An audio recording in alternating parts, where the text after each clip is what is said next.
Hi everyone, what's up mga bebs? So welcome to my channel. And by the way, for our today's vlog, gagawa tayo ng mini bouquet balloons para sa birthday celebration ng asawa ng one of my friends. Si Ate Janice, tas yung asawa niya si Ted. Bali, ginawan ko na rin siya ng 3D letters. I wasn't able to capture a video on how I did that one. But anyways, for the mini bouquet balloons, I will show you, and this is it. Come on.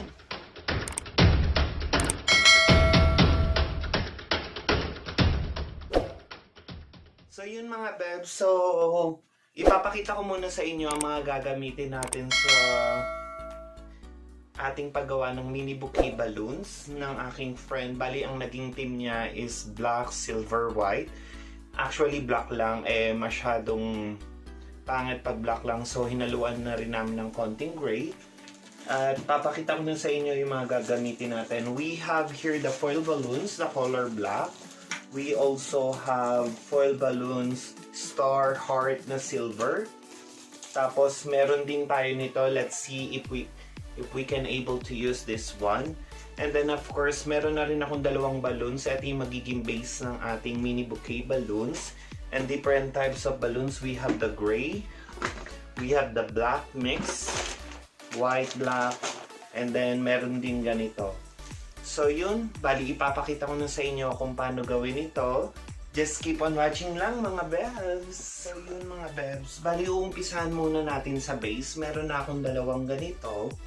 At ang ating base is of course is the color black and then yellow.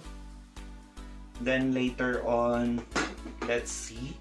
Bali kailangan ko nga pala nung maliliit na gray kasi ito yung ipandudulo ko, yung apat.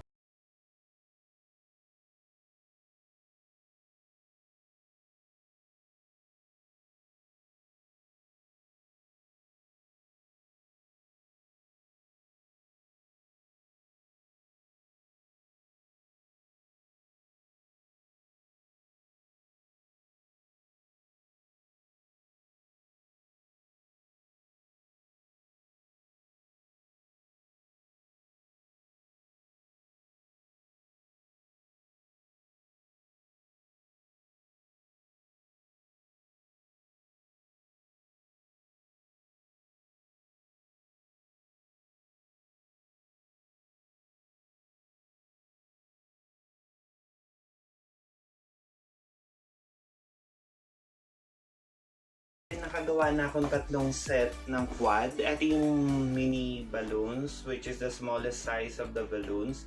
Ito yung ilalagay natin sa pagitan ng mga bigger balloons na igagawin natin. So, kailangan ko naman gumawa ng apat na class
So first, yung first squad natin is yung big, then yung gray na small. Simple lang ang gagawin, syempre. Iikot lang natin siya ng twice.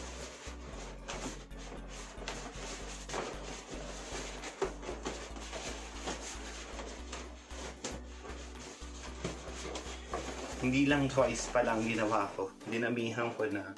Tapos, lagay natin ulit. Bali, hindi ko na siya i-alternate. Kung ano na yung color niya, yun na rin. Yung kalalabasan niya.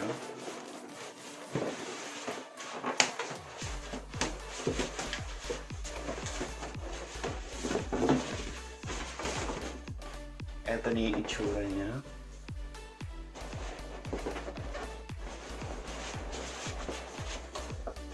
Next, yung small one.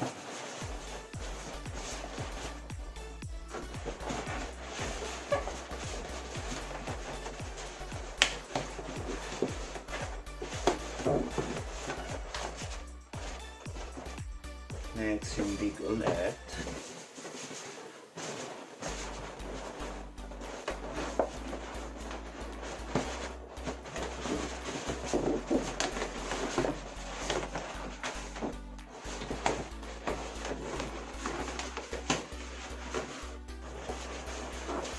Bali, hindi lang doble ang ginagawa ko kasi para mas matibay at mas dikit-dikit ang ating balloons. So there. Yung small one naman.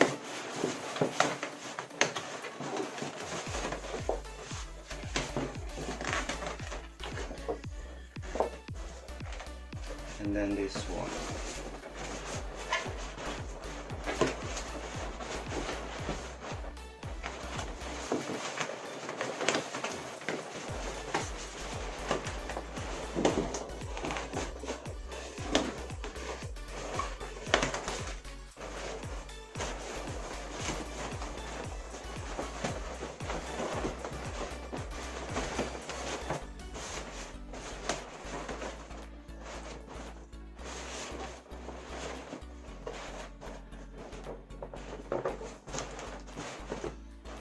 Bali, ganito ang magiging itsura ng ating base. Iniikot-ikot ko siya para mag-lock. No need to worry. Bali yan, gawa na yung ating base. Next naman is kailangan diskartihan kung saan ilalagay itong mga pampabigat. So sa dalawang dulo, what am I doing is kumukuha ko ng isa sa mga here, tas dun ko siya binubuho.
go mga bebs, at dyan nagtatapos ang ating pagbablog sa paggawa ng mini bouquet balloons. So, there you go. Medyo sablay lang yung number 3. Then, ayun, pero all in all, medyo okay naman siya. Then, that's it. So, thank you so much kasi nagstay kayo until the end of my vlog. So, kung hindi pa kayo nakaka-subscribe sa aking YouTube channel, what are you waiting for? Subscribe na and click the bell button para ma-notify kayo if ever na may new videos and upload ako. Pa-comment, like, and share na rin. We also have our Facebook page. It's gonna be Feliz Tamayo's page. Pa-follow, like, and share na rin. Instagram, Feliz FF Tamayo, Kumu Feliz Tamayo. Basta yun, it's all under by my name. It's gonna be Feliz Tamayo or either FF Tamayo. So thank you so much and see you all on my next vlog.